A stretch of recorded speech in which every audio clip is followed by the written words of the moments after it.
In this video, you'll learn how to change the name of your Slack workspace. This process is straightforward and can be completed in just a few minutes, allowing you to customize your workspace to better reflect your organization. Start by navigating to the Slack application on your device. If you are using a web browser, go to the Slack website and sign in with your credentials. Once logged in, you will see your workspace dashboard with all of your channels listed on the left side of the screen. Next, locate and click on the option labeled Admin in the sidebar.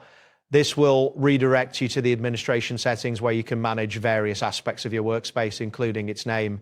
Upon clicking it, Admin, a new menu should appear, providing you with several administrative options. After that, select Edit Workspace from the menu presented. This action will take you to a new screen specifically for editing the details of your workspace. You will see various settings related to your workspace's configuration. Once this appears, look for the section labeled Name and URL.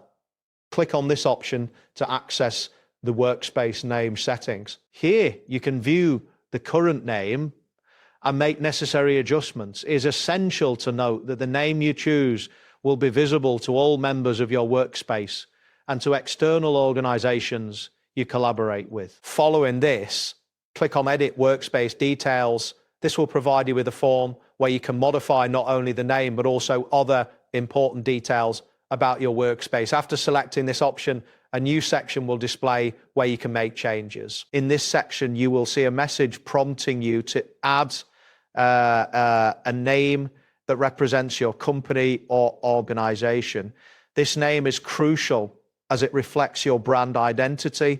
Click on the field labeled Workspace Name to begin editing. Now type in the new name for your workspace. Ensure that the name is appropriate and representative of your organization. After entering the new name, double check for any spelling errors or misrepresentations before proceeding to save your changes. Finally, click on Save to confirm your changes. This action will update your workspace name, and you should see a confirmation message indicating that the updates have been successfully applied. It is advisable to inform your team about the name change to avoid any confusion. That wraps up today's guide. Thanks for watching, and catch you in the next tutorial.